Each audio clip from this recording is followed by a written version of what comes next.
A morte é a única certeza da vida. Hebreus 27 diz: aos homens está ordenado morrer uma vez. É uma regra absoluta. Ninguém escapa. Ou será que escapa? Na história da humanidade existiram 2 homens que hackearam o sistema. Eles entraram no território da morte e saíram sem nenhum arranhão. Enoque e Elias. Mas o que você aprendeu na igreja é só a ponta do iceberg.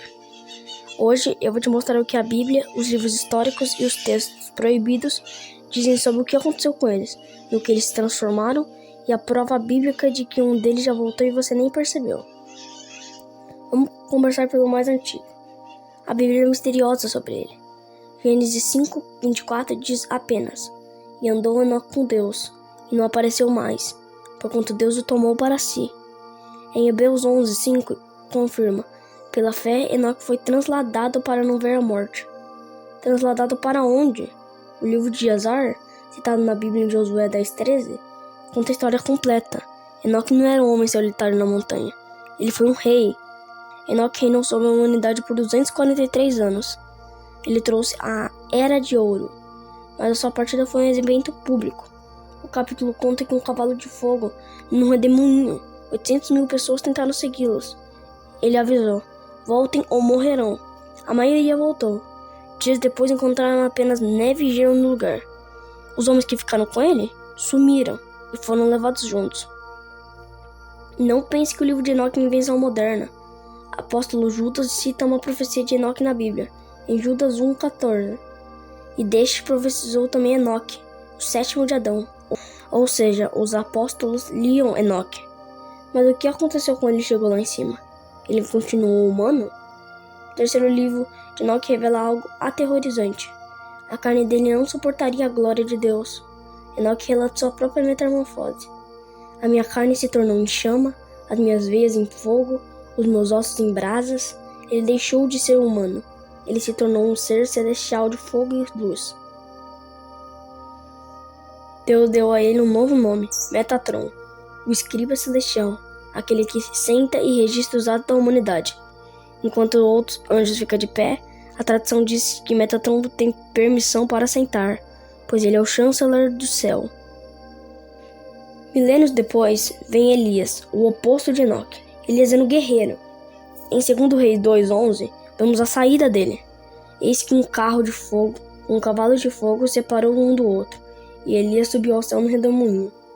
Mas Elias tem uma missão diferente. Enquanto Enoque, ou Metatron, fica fixo no céu registrando, a tradição Zohar diz que Elias se tornou o anjo guardião, muitas vezes associado ao nome Saldafon. A missão dele? Viajar entre o céu e a terra.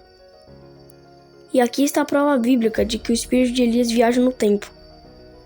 Muitos acham que Elias só volta no fim do mundo, mas Jesus soltou uma bomba em Mateus 11:14, falando sobre João Batista. E se quereis dar crédito, é este o Elias que havia de vir. Jesus confirmou. João Batista veio no espírito e poder de Elias, como diz Lucas 1:17. Reparem, João vestia peles de animais e vivia no deserto, exatamente como Elias. Foi um trailer do retorno dele. Mas se João Batista veio no espírito, o corpo físico de Elias e de Enoque ainda está guardado? Por quê? Porque a regra de Hebreus 9:27 ainda vale. Aos homens está ordenado morrerem uma vez. Eles não morreram ainda. Eles precisam morrer. É aqui que entra o final trágico e glorioso. Apocalipse 11 fala das 2 testemunhas. Olha os poderes delas em Apocalipse 11:6.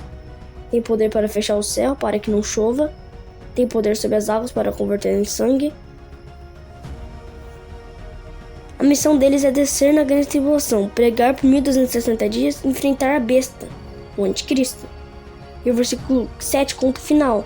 A besta que sobe do abismo lhes fará guerra, e os vencerá, e os matará. Sim, eles foram preservados por 5.000 anos para serem mortos em praça pública. O mundo vai comemorar. Mas Apocalipse 11:11 diz: e depois daqueles 3 dias e meio, o espírito de vida, vindo de Deus, entrou neles. Eles ressuscitam na frente de todo mundo. Enoque, o rei dos gentios, que virou esquiva de fogo. Elias, o profeta de Israel, que virou guardião. As 2 oliveiras que estão diante do Deus de toda a terra. A pergunta que fica é, se as duas testemunhas aparecerem amanhã no jornal, fazendo fogo cair do céu, você vai acreditar que são eles? Ou vai achar que é efeito especial? Comenta aqui embaixo.